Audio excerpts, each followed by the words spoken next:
Hey IT pros, Juan here again. Are you down with downtime? I'm not. Although it's not ideal, it's a reality. So let's address it.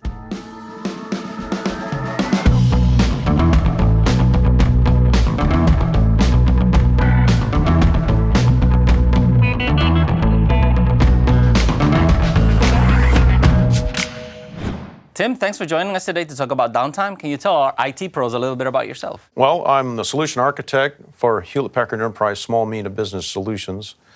Spent 20 years in the military, learned a lot of technology there, and then after the military, it was a natural shift into IT, where I was a sysadmin for several years, and now I'm working here at Hewlett-Packard Enterprise as a solution architect.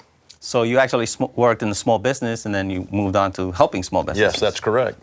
So as far as downtime, what kind of solutions does your position provide to mitigate those? So in SMB, it's a struggle, right? Because you have to balance how much things cost with what capabilities you have. And of course, small businesses, small and medium businesses, don't have the resources that bigger companies have to invest in their IT environment. Right. So they have to balance. They have to figure out what priorities that need to be addressed and figure out what is most important to them.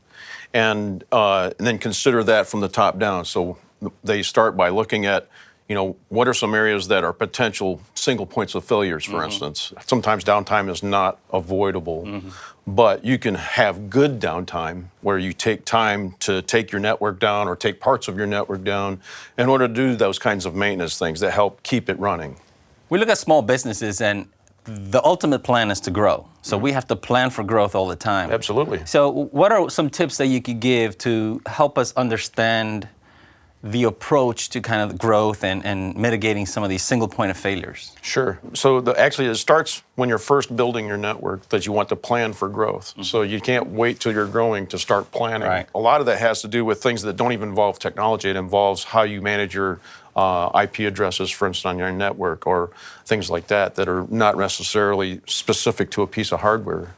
But as far as the hardware goes, having hardware that can be expanded helps. Right.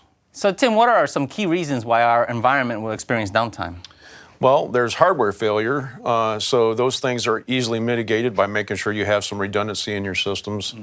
But then the more difficult one would be things like cyber attacks. So cyber attacks are very prominent. They're prevalent today, and you can defend against them, but they're much harder to defend against because it's an unknown, right?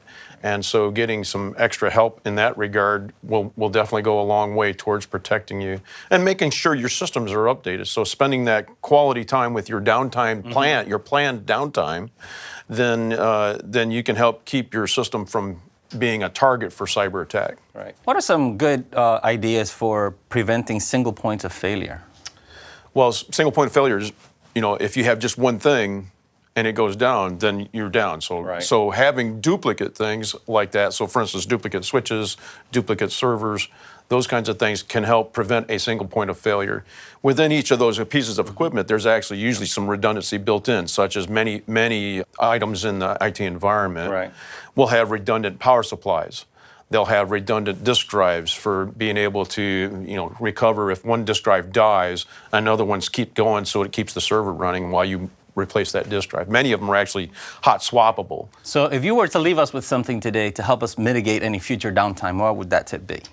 Well, the first thing would be, if you have the luxury and you're starting off from the ground up, then planning ahead for growth is the biggest thing. Making sure that you don't paint yourself into a corner, so to speak, with limited hardware. Secondly, the biggest thing that you can do is plan periodic maintenance. So if you do that, by keeping up your security patches, keeping up your firmware updates, those things will help prevent you from being attacked, for instance, from a hack. That will help prevent downtime, right? Right. So planning ahead for maintenance.